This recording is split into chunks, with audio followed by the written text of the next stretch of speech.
All right, what's up, Jeff? Hey, how's it going? Good. How are you this morning? Very good.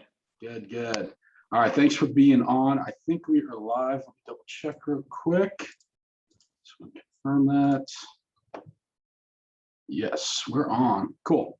Okay, good deal. Thanks for being on. So, good morning, everybody. Welcome. Today, Jeff and I are going to be talking about buyer consultations, how to structure an effective buyer consultation, as well as why it's more important now than ever before to do a buyer consultation. So I talked to so many people and I've known so many realtors over the years that are working with buyers without ever having done a buyer consultation.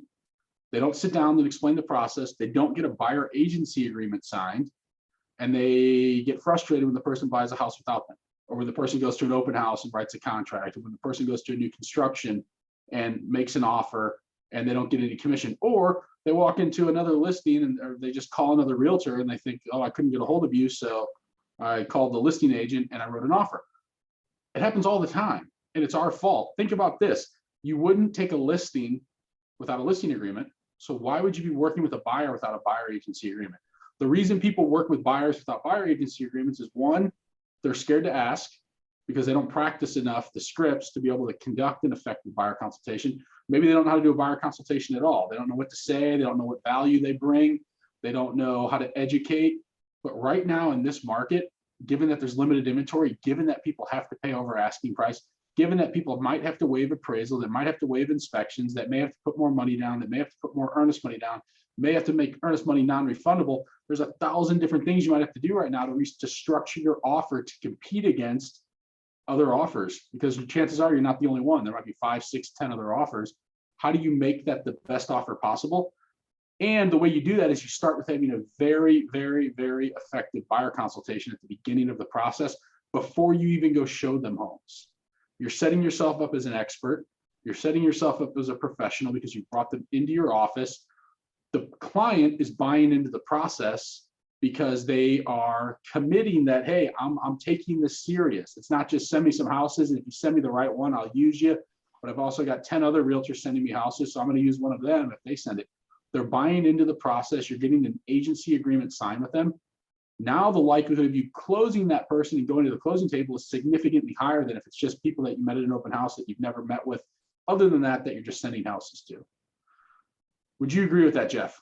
I would. So a lot of things that you hit on there that are extremely important. So because of how fast the market is moving right now, it is way more important now to be having buyer consultations, especially if you've never had them in the past before, because you're doing almost all of the groundwork, all of the foundational work that you need to be successful before you actually go out and show them the house. And so that's what a lot of people, I think, overlook, I guess, is, and I know I did in the beginning too, I didn't really understand the importance of, oh, well, why do I need to meet with someone? Let's just go show them houses. They'll tell me if they like the house, what they don't like about the house. But what I found is that you waste a ton of time if you do it that way. Yes. So the buyer consultation itself also separates the people that just want to go look at houses for fun versus the buyers that are very serious. They want to get into a house, they need to get in the house, and they're ready to go buy. They're buying into the process by coming and meeting with you. So that shows that they're willing to commit to kind of the entire process, not just, oh, I want to go look at some houses, or, oh, this cool house popped up on Zillow this weekend, let's go hurry up, run and go see it. And I know a lot of agents do go and show them. And it depends a lot too on the type of leads that you're dealing with. So take, for example, it's a buyer that you've been talking with over the past couple of months. You're kind of nurturing them. You've never really met with them, but they're finally ready to buy a house this summer at some point in time. That's someone that you want to have a sit-down conversation, and you have to have a buyer's consultation with, because if you've been nurturing them along, things have changed potentially over the last several months. If you've talked to them in the very beginning, this is what I'm also finding too with buyers that maybe you talked to last year that said, oh, well, we want to wait until next summer, meaning like right now.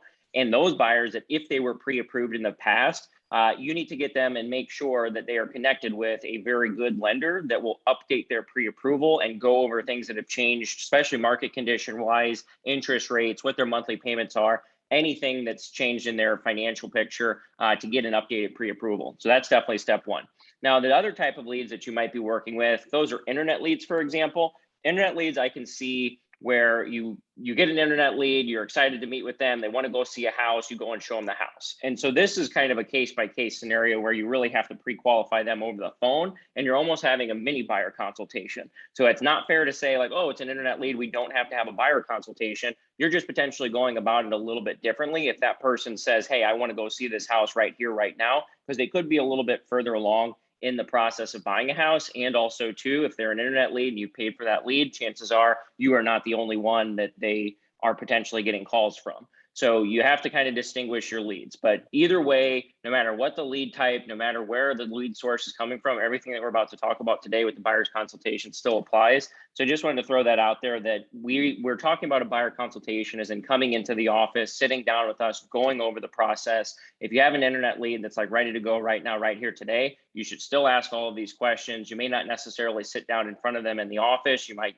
do it over the phone or at the first showing, but still ask and get answers to all of the questions that we're going to talk about today. Well, and to go back to your internet lead. So when I was working with buyers, my rule of thumb was always I would show them one house. So if they inquired on my website, wanted to see a house, I was going to call them, do as much as I could to pre-qualify them ahead of time. So I was going to ask them up front, are you working with a realtor? And what do they always say, Jeff? Oh, no, I don't have So they anyone. a follow-up question. They're always going to say no. No, I'm not. So you have to have the follow-up question. Are you working with a realtor? No. Fantastic. Out of curiosity, if you liked the property and wanted to make an offer, would you allow me to represent you? That's the question where the truth comes out. And now they say, well, my uncle's a realtor, but he's fishing. My aunt's a realtor, but she's on vacation. My cousin's a realtor, but he's busy. I didn't want to bother him, so I want to spend and waste your time. That's when the truth comes out.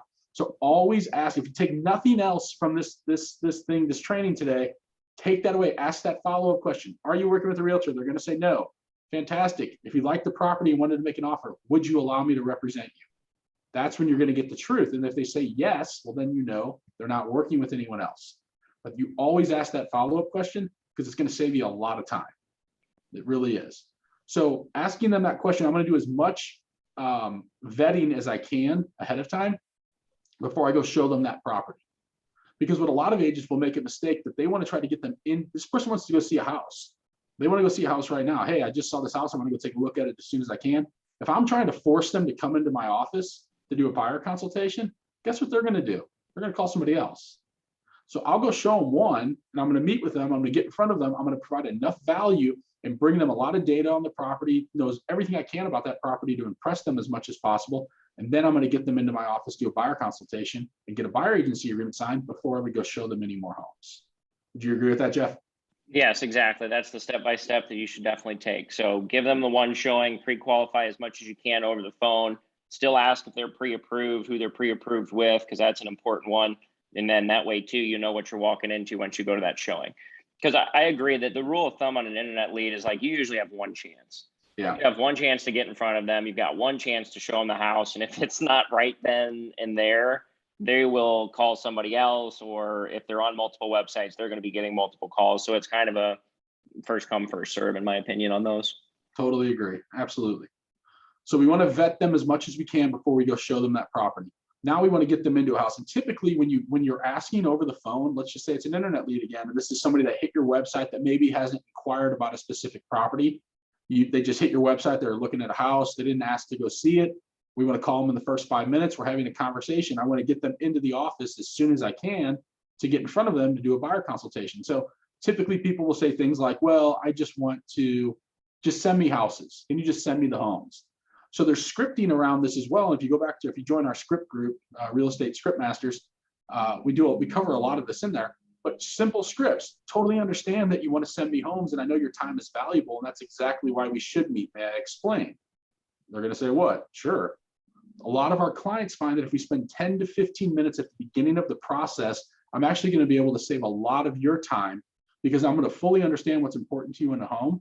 And therefore, I'm going to begin previewing homes on your behalf and eliminating any houses that don't match exactly what is important to you in a home. You can see how that would save you a lot of time, couldn't you? So just little things like that, like having little scripts like that, like, yeah, I guess you're right. If we do spend a little bit of time together, I can go, because that's what we want to do as an agent too. As a real estate agent, you want to go out and be previewing homes for your client. There's nothing better. Again, when I was working with buyers back in the day, there was nothing better than when I could call a client and be like, look, I'm in this house right now. I think it's got everything you want. I think it's the perfect house for you. How soon can you get over here? They show up and they're like, oh my gosh, this house is amazing. Let's write an offer. You look like a hero because you're doing what you're supposed to be doing.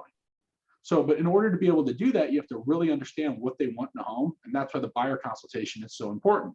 So let's just assume that you get them to agree to come into your office. We're going to start talking about the framework for what the buyer consultation needs to look like. So Jeff, I walk into your office. Hey, Jeff, I come in, I decide to meet. I'm looking for a house. What does that conversation look like? Absolutely. So basically, when I'm first meeting with someone, whenever they first come into the office, a lot of that first initial beginning part of the conversation is going to revolve around recapping anything that we've talked to over the phone before, anything we've talked through text messages, anything that I know about them that we've had a previous conversation with. So it's a really smooth, really easy way to get them to sit down. It's just recapping what we've talked about. So it might be something as simple as, hey, I know you're interested in a specific school district or a specific area, or you said your lease ends in June or July. Are you still looking to move? Is that still the case? Yes. Basically, you're getting on the same simple foundation that you use to actually get them to the office. So you're not going to start bombarding them with a bunch of questions. It's not an interrogation. Make it fun, make it exciting. You can joke about them being nervous or anxious or, kind of looking forward to the process, especially if they're a first-time home buyer, making sure they know that that's very normal. You're just trying to get on some simple ground, simple foundational steps with them that are really a easy way to build kind of that rapport without going deep into, okay, we're going to buy a house and it's going to be a really serious process. We're going to talk about a lot of things that are going to overwhelm them in the beginning. So the first step is make them feel welcome, make them sit down, get the conversation flowing. And really in the very beginning, after we do that, the big elephant in the room is, have you talked with the lender? Like, have you spoken with a mortgage lender to determine your purchasing power? That's usually where I like to start, because that's something that we can help them with, especially if they don't understand the process, if they don't know who to reach out to, or maybe they went online and got an online pre-approval and said, yeah, I filled out this application, I got this pre-approval. Awesome. I'd also love to connect you with another local lender or whoever it is that you feel comfortable, like you as the agent and your team feel comfortable working with and have had good relationships and closed business with before. Because the most important thing right now, especially in my opinion, is getting them through the pre-approval process, get them as fully underwritten as a buyer as possible, because it saves you a tremendous amount of time later on down the road. They will understand everything that they need to get to the lender. They need the checklist of all the documents that they have to get to them if they haven't already completed that process. And then also too, understanding that the most important thing about this isn't necessarily the price of the house, but it's what is their monthly payment that they are going to be comfortable with. Because most people don't think about it from that standpoint. What I found is they don't even have a clue of what their monthly payment might actually be. Yes, Zillow has calculators. Yes, there's calculators online that they can use and kind of try out. But the easiest way to do this is get them connected with a lender that you know and like and trust and have done business with, to help them kind of explain their options. Because what I also find too is that, especially with some of the bigger banks, like they just like to give out FHA pre-approvals just because it's easy for people to get approved. Hey, here's your pre-approval based off of these answers to your questions. And then now they have a pre-approval letter. So that would be a question that you could ask. We've got an FHA buyer with another lender getting a second opinion. Can this buyer actually get to a conventional loan? And you don't have to dive into the specifics with the buyer right then and there, but like these are the things that are going on behind the scenes in my head, where I'm trying to figure out the answers to these questions on how I can actually set them up with a conversation with the lender, because they're going to be the expert on all of these options and all of their different loan programs and things of that nature as well too.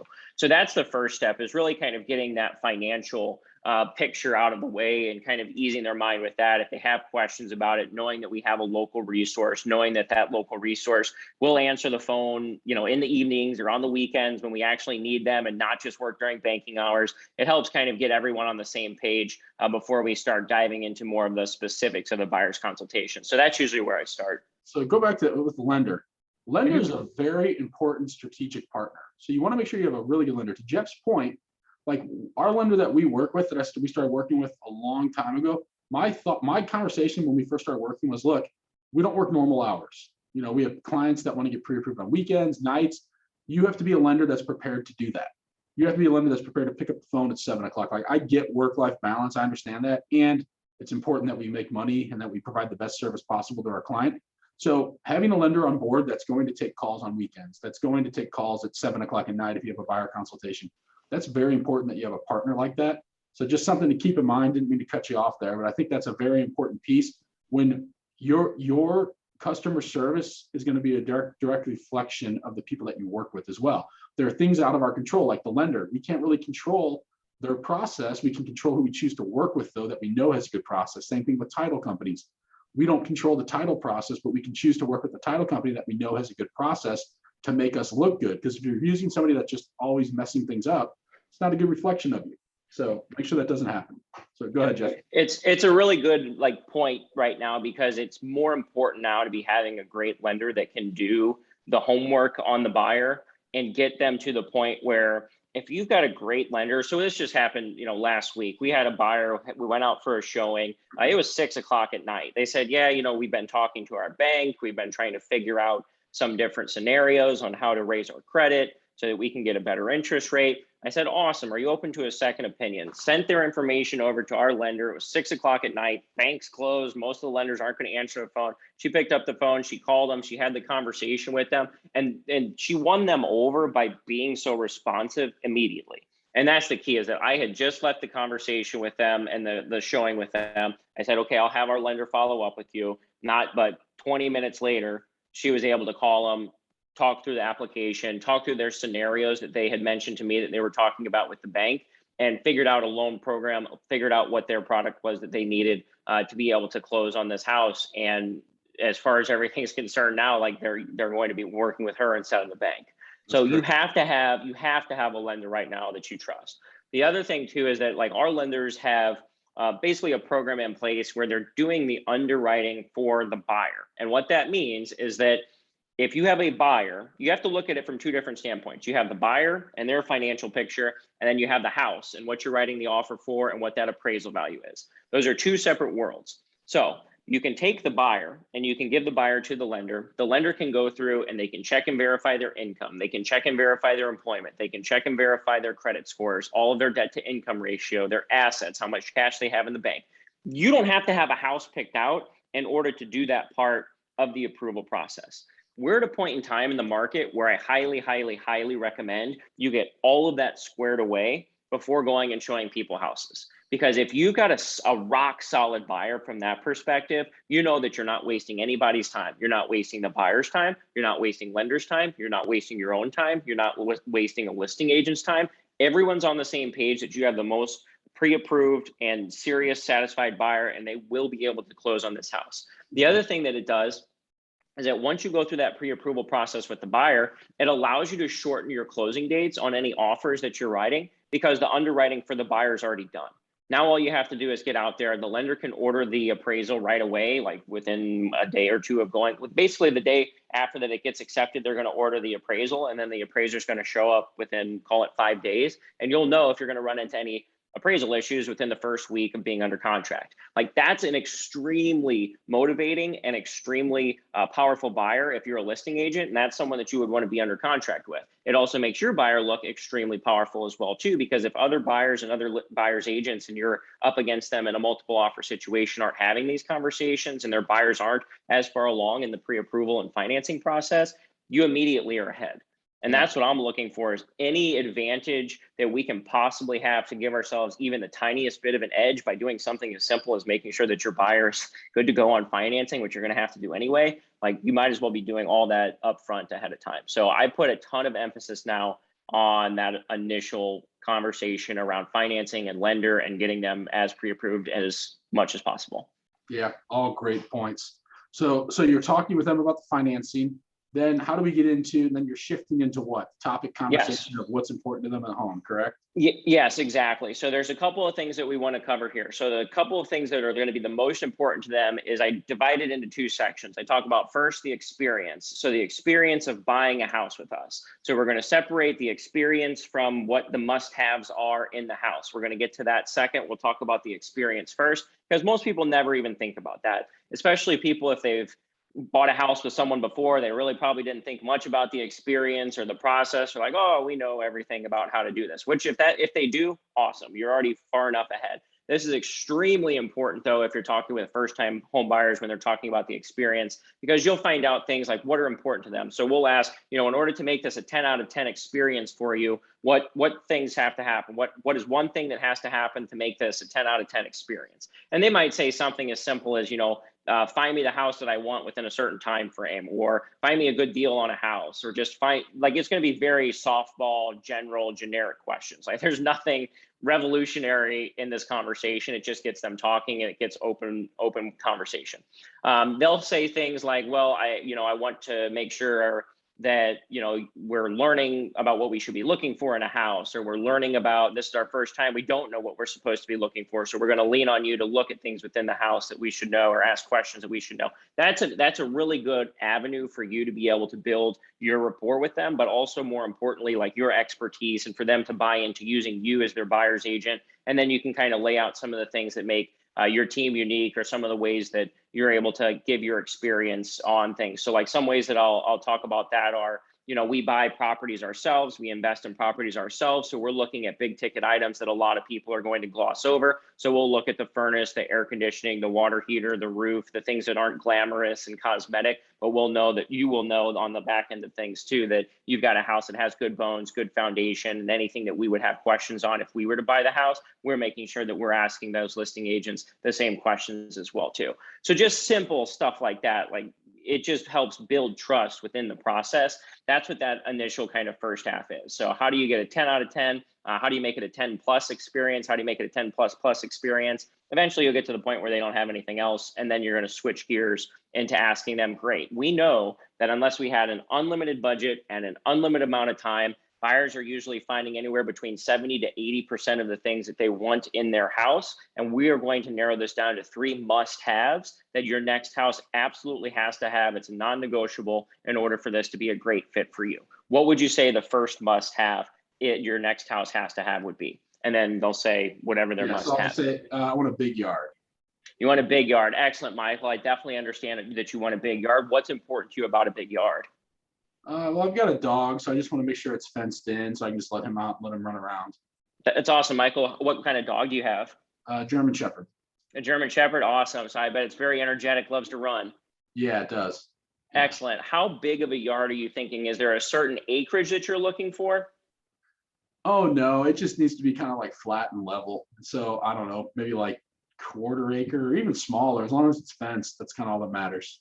Absolutely. So as long as it's about 1/4 acre and as long as it's fenced, that's excellent. Michael, if we found the perfect house though on a flat yard and it was at least 1/4 acre, and it may not necessarily have the fence right now, but it had the ability to put up a fence, would that still be a good fit for you if you could build a fence later down the road? Yeah, as long as it was a flat yard. Yeah. Mhm. Excellent. Yeah. So we'll make sure that we do our research and make sure that there's no big hills or anything in the backyard for you. So we'll try to find as flat of a yard as possible. And then I'll also make sure that when I'm talking to the listing agent, if they know of any fencing restrictions, we'll make sure that it's not in that case where you can definitely put a fence if there's not one currently. How does that sound? Sounds great. Awesome. So like there you go. Yeah. Mhm. So I was just gonna say right there. So uncovering, I said I wanted a big yard. A big yard to me could be 1/10 of an acre as long as it's That's right. flat. A big yard to Jeff might be 3 acres. That's So right. we have to keep going deeper on that and not just assuming. We can't just assume that a big yard is what I think a big yard is. It's what's important about that. What's a big yard to you? What size would you like? And what I came to the conclusion there was I just want a flat yard that's fenced in or can be fenced It in. can be fenced. Big, Right. really, right? I said 1/4 acre, even less would work. So that's typically not that big of a yard. But if had Jeff not kept asking questions, Jeff might be out searching for a 1 acre lot. And With I'm not even fence. sure about a 1 acre lot. Like I hate cutting Yep. grass. I just need something that my dog can run around it. Yes. So very important. All right, keep going. Cool. And the other thing I was going to say with that too is don't feel like you can only have one follow-up question. Because that's what sometimes people get in the habit of is like, you tell me you want a big yard. Okay, well, I got to ask like one follow-up question and that's it. Like keep the conversation going about that yard, about the dog, about what that looks like. Do they have people over? Do they want a patio? Do they do a lot of barbecues? Like that's what you've got to figure out. You've got to figure out your buyer's lifestyle, how they're going to be using it. Because when you're on that showing, then say, for example, he says, oh, I want about 1/4 acre. Well, does that mean that you're going to, take out everything that's less, like slightly less than 1/4 acre? No, you're not. It's all about the layout and how that looks. So it's kind of a situation where if you were to fast forward and we were on a showing, I would say, okay, Michael, this is a flat yard. You do have the ability to fence this in. It's on, a 1/5 of an acre or whatever it's on. And then you can go through the conversation around, does this fit for your dog? Is this enough room for them to run around in? Like, is this what you're looking for? So there's easy ways to uncover things in your buyer's consultation in the very beginning that you're going to link back to whenever you're on those showings to kind of connect the dots. So I just wanted to throw that in there too. Definitely. Okay, so awesome. So we've got the big yard. That's your first must-have. What would your second must-have be, Michael? I definitely need a 3-car garage. Definitely need a 3-car garage. Absolutely. What's important to you about a 3-car garage? Well, I have 3 cars, so I want to make sure they're all garaged. I don't want anything sitting out in the driveway. Absolutely, Michael. What kind of cars do you have? I've got 2 Maseratis and a truck. 2 Maseratis and a truck. Excellent. So you definitely need that 3-car garage. How else are you going to be using your garage? Are you just needing to store the cars? Yeah, for the most part. I don't really keep I'll have somebody cut the grass and stuff, so I don't have any lawn equipment. I just the big thing is I just don't want anything on the on the driveway. I want to keep everything in the garage. Yeah. Completely understand. So you want to keep everything's in the garage, nothing on the driveway. So the 3-car garage, Michael, does that have to be attached to the house? Or if that was a detached garage, like in the back or off to the side, would that be okay? I'd prefer it attached just because I don't want to have to like walk outside if it's raining, things like that. So I would really prefer an attached garage. An attached garage, excellent. And as far as kind of the attached garage, does it have to be something with a garage door? If we found something that was more of like a carport with covered parking at least, would that be a good fit, or do you want everything completely enclosed? No, I definitely want it all enclosed. Everything all enclosed, excellent. So I'll make these notes on this list. So we are looking for a 3-car garage completely enclosed. It doesn't necessarily have to be an oversized garage since you won't have much else besides the cars in there, but the most important thing is we have nothing on the driveway. Is that correct? Yeah, exactly. Awesome, cool. So now this is a scenario where we're looking for a 3-car garage. That's what we're looking for. So that's a great example too, because if I'm looking in we're in St. Louis. If I'm looking in St. Louis City, the likelihood of me finding that is it's not going to happen. So the majority of homes in the city, at least a 3-car, they're all going to be detached. Right? And then finding out too, like a lot of them have these covered carports that are still secure with fencing around it. They're not all enclosed. So that's why Jeff's going deeper on those questions, because if I'm looking in St. Louis City, dude, you're not going to find a 3-car garage attached. It's just not going to be possible. So we have to come to that realization now that is St. Louis City the area you want to be in? Because finding this garage is not going to happen, especially having it attached. You might find a 3-car detached, but attached is going to be very, very, very, very, very difficult. So going deeper on those questions is super important, that we're figuring out what's important about it so we can narrow down what areas we're focusing on and everything like that. Yep. One other thing to add on garages, especially. So a lot of the times garages are going to depend on your buyer's budget. So if you've got a buyer that says, I'm at 150 or 175 or even under 200, and they absolutely have to have a 3-car garage, like, right. You're not going to find that either. So that's a conversation where you can also have to the point of, if we find the perfect lot that has the ability to add a garage to it at a later point in time, like say you have somebody that's a mechanic who really wants to like work in their garage and they need it from that standpoint, and they were okay with a detached garage that they could add in the back or off to the side. If we find a lot that has space for you to add an area for a 2-car garage in the back, would you be open to that? And if they say yes, now you don't have to only find something that has a 2-car garage that's attached or detached to the house. So what you're trying to do is look at this from the perspective of, don't just take everything as the absolute need. You've got to figure out ways how you can help grow your search and make your search bigger so that you can actually find properties that would meet their criteria and meet their fit. Because if you're finding all of these things in the house, chances are there's going to be a lot of competition for them as well too, because that's what a lot of people want. So you have to take the different angle and say, okay, if we don't want to overpay for all of these things, what are you willing to add later? You're not trying to talk them out of their must-haves. You're just trying to get them to think about them a little bit differently. Yeah, totally agree. Good point. Awesome. And then I would go into the third must-have, and then we would have the same conversation on what that would look like too.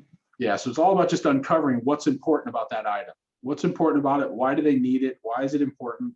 And the reason we're asking these questions is because now, like, if Jeff understands what I'm looking for, I need a yard, certain size, it's got to be level, and I want a 3-car garage, and just say the third one was an open floor plan. I like it because I like to entertain or whatever.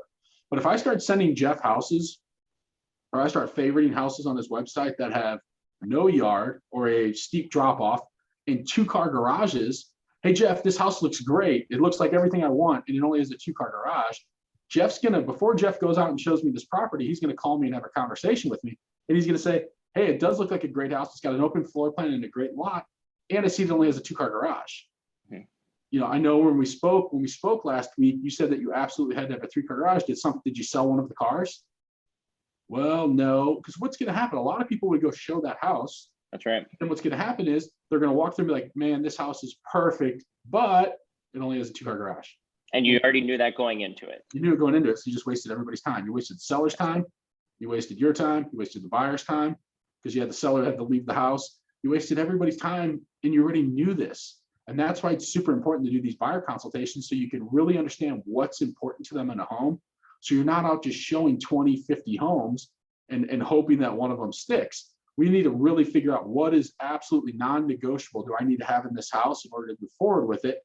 And when you know that, you can eliminate properties and not have to spend so much time showing them houses. Like our goal is, how do we get so good at knowing what they want in a home that we only have to show them maybe 3 or 5 homes and they write an offer? Because we are going to go preview homes and eliminate houses that don't match what they need. Very important. So really knowing what's important to them at home is priority during this buyer consultation. So you know everything I want in the house now. What's next? Yep, absolutely. So then we're going to kind of switch back gears into more of like the process of buying the house. And so we've got like a little booklet that shows the different steps of buying a house. So I'll just kind of touch base on some of those simple things, say this is where we are in the process right now. These are the different steps that we'll go through. We're not going to get too deep into the weeds on the process. The very first step obviously is getting the pre-approval if they don't have the pre-approval. Next, then after they have the pre-approval is us going out and home shopping, and we're going to recap all of the must-haves that we're looking for just to make sure everybody's on the same page there. Then I'll get into a couple of different things as far as communication. So how do they prefer to be communicated with? Do they prefer phone calls? Do they prefer text message? Do they prefer email? What are their schedules like? What do their jobs look like? Where do they work? How late do they work? So are there certain days that we need to try to pencil in? Because what that does, it helps me block out my schedule as well too. So instead of it just being like Thursday randomly, if I know that they're going to be off on work on Thursday, I'm going to try to cram in as many showings as I can for them, especially if both parties, if you're dealing with a couple, are both going to be available on a certain specific day. This is why I say you can do all of this homework, you can do all of this foundational building, like get all this stuff out of the way so that there aren't any surprises. Because if you know their schedule, they know your schedule, you know how they like to be communicated with. Some people say, I can't talk at work during the day here, you're going to have to talk to so-and-so. So knowing who your main person and point of contact is that you're communicating with. If there is a couple, I'll ask them if they prefer to have like a group text that we can go through and use that as well too. Some people say, no, just talk to one person and then they'll deal with handling the communications. That's what you're figuring out. How does your buyer like to communicate? What is their preferred methods? How often do they want to be communicated with? And when are you ready to go out and start looking at houses? Those are all really important questions. So I'll figure out timelines, timeframes, and then as well too, like how am I going to talk with them back and forth just to make that as easy as possible in the very beginning. Yeah, great point. Great point. So it's figuring all of that out. What's important, communication style, explaining the process, then what? After that, then we're going to go into basically the importance of why we need to sign a buyer's agency agreement. And this is something that most people don't understand how to bring up, but it's extremely easy. So after you go through having this conversation and you go through asking them all the questions, communication styles, one of the things that I talk to them about are a couple of things. So I ask them, number one, how are you feeling about the process so far? And I just sit back and listen. I'll say, good, we feel good, or I'm still nervous, or I still have questions. And that's what I'll ask, do you have any questions about the process so far? And if they say no, then I'll say, great. Do you feel comfortable moving forward with us helping you buy your next home? If the answer to that is yes, right there, boom, I've got the buyer's agency agreement next to me. I'm bringing that over. I'm setting that in front of them, and we're going to start talking about it. So I didn't even have to ask, will you sign a buyer's agency agreement with me? Oh, I've got this document that I have to have you sign. Okay, next you have to sign this. I'm not making it about that. I'm making it about what is the next step. And so we're taking the next step and we're having this buyer's consultation, and we're going to get the agency agreement signed. There's a couple of things I'll bring up here. You mentioned in the very beginning, you talked about like new construction, for example. This is an easy avenue to talk about where the pitfalls are going to be with a buyer that is going to either sign this agreement with you or not. So I'll simply say something like, the state of Missouri requires written documentation that we have this agreement in place so that I can represent you in the purchase of your new home. Some of my responsibilities include looking out for your best interest, being able to negotiate on your behalf, being open and honest with you as a buyer. How do you feel about that? Yeah, that's great. Awesome. That's exactly what we want. Perfect. So the same can be said for you on your side of the table. The only thing that we ask in return is that you're open and honest with us. You communicate effectively with us. If you have any questions, please let me know. We'll get all the answers to those questions. We'll help you write contracts, anything that they would have questions on at that point in time about that document, then you're going to start addressing those as well too. We also talk about, though, with new construction. So I just had this happen last week where a guy came in during our buyer's consultation. He said, well, what's the benefit of working with you if I'm just going to be building new construction? And I told him, I said, the agent that you're talking to at that new construction build does not represent you. So you have no representation. That is that person is representing the seller. And right there, immediately it started to click because of how you're framing that and building this up. So I didn't even really have to convince him. I said, the representation on the side of the table is, do you want to be able to walk in there and have representation to buy a new construction home? Yes, I do. Absolutely. Awesome. That's exactly what this is for. The great thing with our team too, is that you pay us absolutely nothing when it comes to representing you on the buying side of the table. The seller pays our commissions because most of the time people don't know that. And so that's something that they're not typically going to ask. So I throw that out there as a benefit, is that you pay us absolutely nothing. The seller takes care of paying our commissions, and you have that representation. And so once you're kind of building up all these good reasons for people to want to work with you, there's basically no reason for them to object. They've already said that they feel comfortable with the process. They already said that they wanted to move forward with you. Then you're framing this as the next step for them to take. And then we'll go over the document. Basically, it's very simple. You're just kind of, I highlight the lines where it says like, you pay us $0 out of pocket, seller pays our commissions. And then like, if they have any other questions on the actual wording of the different types of representation, then we'll go over that, but most of the time they don't. So it's not even the document itself that they have questions on, because you're creating a much more fluid conversation. You're not going line by line or paragraph by paragraph in order to do that. Like, you're explaining these terms and things to them, but you're not reading it to them. Like, that's the worst thing that you could do. And I think that that's where a lot of people get hung up on, is like, well, what do I do with this document? Like, I don't know. If you don't know how to explain it, that's where you start as a buyer's agent. If you don't know how to explain a buyer's agency agreement on what each of the pages are and what the different types of representation are and what the responsibilities are, that's your thing that you need to be doing like now before you meet with a buyer. And you need to understand that document. If you've never read the whole thing, read the whole thing, highlight the parts that matter to you or stand out to you. And then all you have to do is explain those parts to the buyer when you're sitting there. If it's like your first or second or third or fourth time trying to go through a buyer's consultation with a buyer right in front of you, chances are good that you're going to stumble through that. And any question that they have, they are going to throw you off your game during that consultation. So do your homework ahead of time, practice your buyer's consultation. Most of this all comes down to practice. It comes down to being able to talk about it, being able to run scenarios and role playing that with people on your team or somebody that you know, and till you get really good and confident with delivering your script around it. That's all it is. It's a very simple document if you actually read it. And it's practice. So it's practicing this, practicing your closes, practicing how to convey, or how to explain it. There's 95% of realtors probably never read the buyer agency agreement. They never read the sale contracts. It happens all the time. You can go into a room of 100 agents and the bulk of them have never even read the sale contract, and they may have sold 100 houses or more. So it's amazing that just reading it and being prepared and be able to hit the highlights on that document and being able to effectively explain it and give them time to read it. If they want to read the whole thing, that's totally fine. But being able to have that conversation. So you're setting it up too to explain to them that new construction, why it's important that they're being represented on new construction. Same thing, are you explaining open houses as well? If they walk into an open house and end up, the realtor's like, hey, I can write the offer for you. How do you tee that up to explain that? 100%. Yep. So I'm doing actually three things. So it's going to be the new construction, it'll be the open houses, and it's going to be for sale by owners. Don't shy away from for sale by owners, but this is why you have to have the conversation with the buyer. Hey, buyer, if you find an open house and you want to go to the open house, just let them know that you're working with an agent. You can go and look at as many open houses as you'd like. If they ask if you're being represented, just tell them yes. You can give them my contact information. You can actually sign in on their sheet using my contact information as well too, so they don't blow up your phone with phone calls and texts and emails that you don't want. And in addition to that, if you find a for sale by owner, the nice thing here is that most of the for sale by owners are not going to be listed in the MLS, so we will potentially have less competition. The most important thing that I need you to do, though, is let me know whenever you're going to look at a for sale by owner or a new construction, so that I can start the conversation. I can get us registered with new construction, especially in order to get us in there to set a time to go and see the house and the property. Same thing with for sale by owner. We just want to make sure that you are protected on your side of the table, and then I'll be able to negotiate on your behalf, set up our showing, and then write us an offer if you're interested in the property. How does that sound? Yeah, sounds great. Like, exactly. you're not saying it's not a questioning thing. It's a, how does this sound? And it's your job, it's your responsibility to make it sound like it's the best thing in the world, what you just said.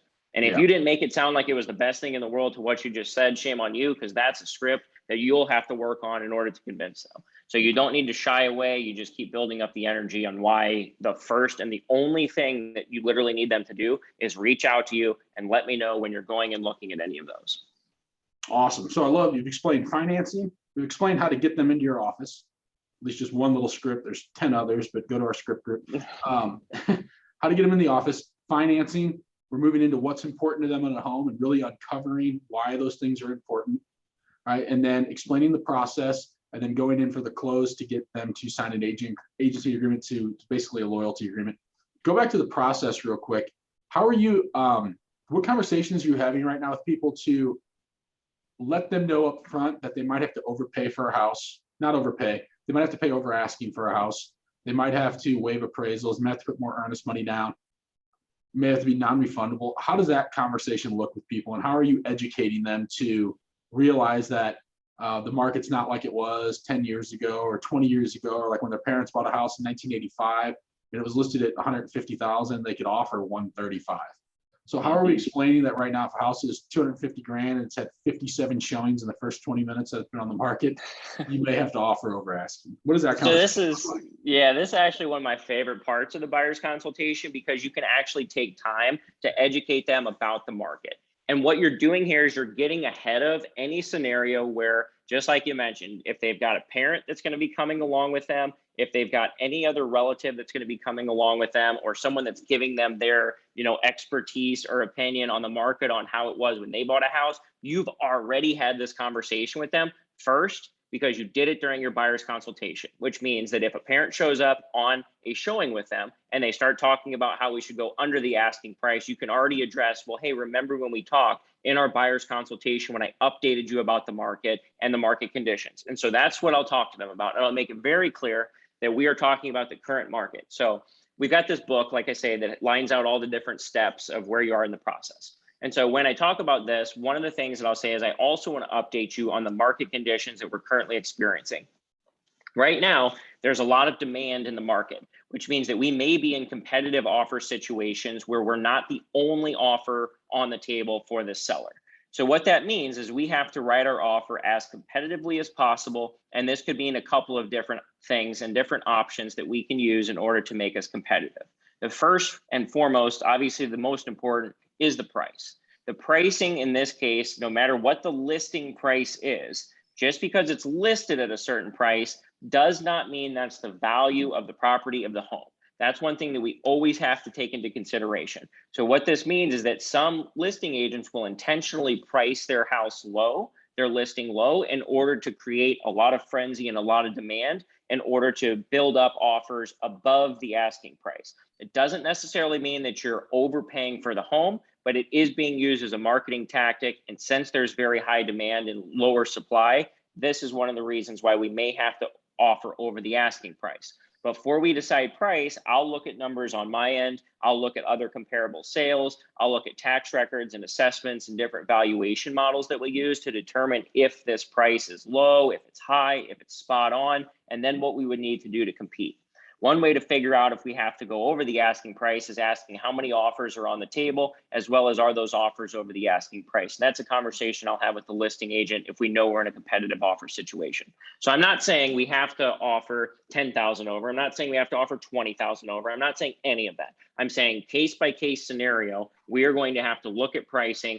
In order to be competitive, we may have to offer over the asking price, but that's okay because the listing price does not mean that's the value of the home. That's the most important thing that you have to drive in, is that list price doesn't mean that that's what it's worth. And then if I have to go 10,000 over, I'm overpaying. You want to try to get away from using those words with them so that they never feel like they're having to overpay. They're having to pay in order to get the house and to get the property. And then obviously you'll have conversations about appraisals and what that means when you go to write the offer. Not right now, because that's like a lot. Just what I said there is a lot on them, but it's basically unlocking the fact that we know that we may have to compete on price. Then I'll talk to them about, in addition to just price, there are certain terms that we can use in order to have the most competitive offer possible. And that's where we'll talk about their ability to do inspections. And they have multiple different options here. So you can do inspections. There are 3 different options. You can do inspections on a property, and then you have the ability to terminate the contract and ability to negotiate the repairs with the seller. What a lot of the most competitive offers are doing right now, though, is that they're either waiving their inspections entirely, or they're waiving their inspections to do them just for their own informational purposes, meaning that they're not going to ask the seller to actually repair things when it comes to purchasing a house. What this means is that if you are very interested in writing an offer on a house, we need to make sure that we're looking at as much as possible in an in-depth way as possible once we're actually there at the property. And I'll help with looking at the different big ticket items or anything that I see that would be an issue. I'll also be reviewing the seller's disclosures to see if there's anything in there in the property that needs to be repaired that the sellers know about, or anything that's given them issues in the past. And then we can make an educated decision on how we want to write this clause when it comes to the inspections. So the key here is, like, when you go to write the offer, you're going to have to repeat everything that I just said to them, even though I've just talked to them about it on the buyer's consultation.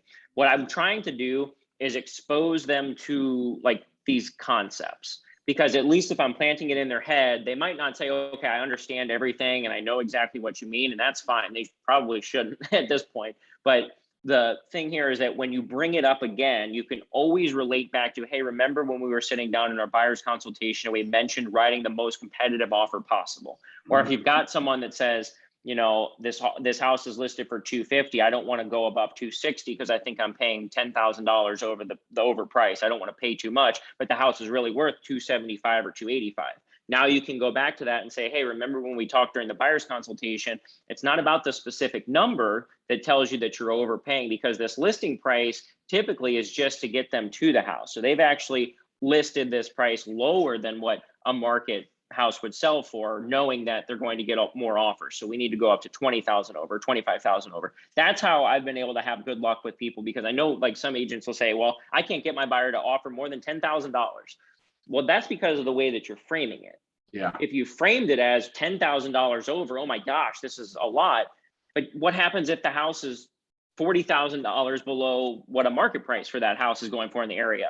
Well, guess what? You need to probably go 50 over. Yeah, exactly. And if the house appraises, you're in good shape. So that's why I always refrain from trying to talk like numbers to them until I know exactly what I'm dealing with on the number side of the table. And then really, truly, like, you just let the numbers talk for themselves, because you show them what houses are selling for, you show them the percentage of what the list price is compared to the sold price. And then from there, you don't have to convince them because you're showing them. And if they still want to come in low, then you're not going to get the house. And that's the key thing to remember. I try to frame it as, you know, if we're up against 10 offers on a house, number one, the first place offer gets that house. Second place through 10th place get absolutely nothing. Right. We have to be in first place in order to get this house. And if this is a house that you want, I'm going to go over all of your options to write it as competitively as it can. That's a great point. And I think it's a good point that you made too. Like, you're not going, you're doing a high level overview of the process and to an extent, because you're going to have to go over all of this again when they submit the offer. Right. So we want to start planting seeds right now, but we don't want to inundate them or overwhelm them with all of this information and every single market statistic and all this stuff going on where they're just like, whoa, wait a minute. We just need to give them enough information to prepare them for what's coming when they decide to make an offer. Right. And then we can go deeper on that offer and what this home is worth by showing the comparables, showing them recent home sales, everything like that. But you don't need to overwhelm them at the buyer consultation. The goal of the buyer consultation is to really solidify yourself as their realtor, as a professional, make sure their financing's in order, make sure we understand what they want in their next home, and then cover the overview of the process so they're educated on the process so they know next steps. But it's not to just over in here's everything. Yeah, exactly. Yeah. So I think those are great points. So you're preparing them for what's to come with the market, getting them ready for potentially having to offer over list price on, potentially, not always, but potentially, and really explaining the process at a high level so that way you can go deeper when the time comes that when you need to have those conversations at a deeper level. Exactly right. Yes.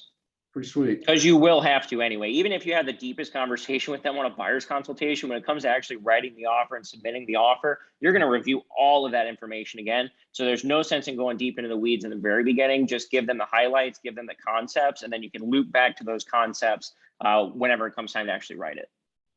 I agree. And so I think like we covered a lot, and I think that's probably why people don't do their buyer consultation more often, is because it's a process, but it's a learned process like anything else. So if you're practicing this stuff, it's easy. It's when you're winging it and practicing it on the client that it's difficult, because that's when the uhs and the ums and oh gosh, and I don't know what I'm doing, all that uncertainty comes out. So you need to start putting your process together now for what your buyer consultation looks like. If nothing else, just put the framework together. They come in, you're going to greet them, understand why they're looking for a home, all right? Figure out the financing, have a good lender on board, go over 3 things they absolutely have to have in a home, why it's important, keep asking and uncovering questions for those things as to why they're important to them, so we can really figure out what those 3 must-haves are, move into the little bit of the process, and then talk about your agency agreement or loyalty agreement. Get them to get on board with that and then get them out and start looking at houses. It doesn't have to be super overcomplicated. You just have to have a process in place and start practicing it. Practice it with people in your office, practice it on your family members. This is actually, if you're a new agent or even if you're an existing agent, this is a great database call to people as well. Look, I'm looking to refine and practice my presentation skills. Would you be open to me practicing a buyer consultation on? Like, that's another way to get in front of your database. You know, I'll give you a $25 gift card, a $50 gift card, or I don't know, whatever. But it's just another conversation. But the more you can practice this stuff, the easier it's going to get. And like Jeff, it just flows off his tongue. It's like second nature because he's done so many of them over the last 4 or 5 years. It's not like he just did this once and then just wings it every time he gets a buyer. It's these things are happening almost every week, whether he's practicing or doing it live on a client that he's got. He's doing this stuff constantly, and that's why it's so much easier. Yep. And that's a really good point that I want to add. Like, that is the process of practicing over 100 times of a buyer consultation that normally we try to do it like a half an hour or less. Like, commit to practicing. And if you aren't committing to practicing on your own while you're by yourself, like, how do you expect to convince anyone when you're sitting down with them at the table and it's the real life situation and you have one chance? You have them in there for one buyer consultation. You don't have a redo. You can redo your practices as many times as you possibly want. If you don't have anybody to practice with, just record yourself and listen back to it and figure out like where your framework is and figure out those basic concepts of, I know I have certain highlights that I want to hit. Did I hit those certain highlights in my script whenever we, deliver that buyer's consultation? And I think the other thing interchangeably too is like, the script isn't to be used as memorizing line by line and word for word. So the script is to keep you on track. And so even if all you have is the framework, you can use that as basically your script. You don't have to have everything written out word for word. We do, which helps a lot of new agents, memorize things and understand where they're heading to next. But it's never a situation where it's like, oh, I forgot like this line, or oh, I forgot this word or this phrase to use. If you're hitting the big concepts and you're hitting your framework, but you have to practice this stuff 100 times in order to understand like how to make it conversational and not sound like a robot, and just it comes off really, really naturally as long as you practice. Yeah, that's why people don't like scripts though, because they think they sound like a robot. And it's because you do sound like a robot when you first start. That's right. And you're supposed to. Like, you're internalizing, you're learning a script verbatim. And once you have that script internalized, you don't sound like a robot anymore. Like, everything Jeff and I say for the most part throughout the day is a script. And no one would ever know, because we practice it thousands and thousands and thousands of times, that it just sounds natural. It just sounds like it's naturally coming out, even though it's all a pre-written script to most of what we say. Any objection we get, anything it's all scripting, but none of it sounds, we don't sound like robots any longer. We did when we first started. For sure. But now we don't, because it's internalized. So you have to get over that, like, oh, and the other thing too, like, I don't want it to be scripted. If there's that, just get really good at it and it's going to sound natural. And then you're going to sound like a really good sales professional. You're going to sound like a super polished professional that knows what they're doing. The other thing for people that might be listening, I hear a lot is, well, all of my business is my SOI. So I don't need to do this formal stuff. I don't do formal listing presentations. I don't do buyer consultations. If you're only working with your database, it's even more important that you do this stuff, because you're going to set yourself up as a professional. It's not just like, oh, Michael's my cousin, so I'm going to sell my house with him. It's Michael's my cousin, so I'm going to sell my house with him because he does the best job of anyone out there. That's the way you want to solidify yourself. So be the professional regardless, like do the presentation all the time. Because if you skip steps in the process, that's when they're going to get frustrated. Even if it's your mom looking for a house, if you show her 50 houses because you didn't really sit down and figure out what's important to her at home, she's going to get frustrated. Sure. And maybe she ends up not moving, or she ends up renting, or something like that. So don't skip the process. Get really good at the process and do it 100% of the time. Your conversions are going to get better. The amount of time, your dollar per hour is going to go up because you're not going to spend tons of time showing them houses that don't match what they're looking for, and you're going to make more money. So that's the key. The other thing too is like going back to knowing this as a quote unquote script. Like you can have this conversation over the phone. If you're having people that you've never met with and you're trying to set appointments with, you can start throwing some of these things from your buyer consultation into the equation of your conversations on the phone to try to set the appointments. But you're not going to be able to do that if you don't have your scripts locked in so that you can bring it up naturally in a conversation, and you can pick up in the middle of a conversation or a middle of a buyer conversation and not go from beginning to middle to end. That's the key thing too, is that if you know it backwards and forwards, no matter where you're at, you can jump in and out, and you can use all of those interchangeably, no matter who you're talking to, whether it's family, whether it's a stranger, whether it's an internet lead, or whether it's a buyer coming in for the consultation. Agreed. Great points. So hope that helps. We covered a lot. Hopefully that's helpful to you. Jeff, I appreciate you being on and sharing all your insights. And we'll catch you guys all next time. Thanks so much. All right. See ya. See ya.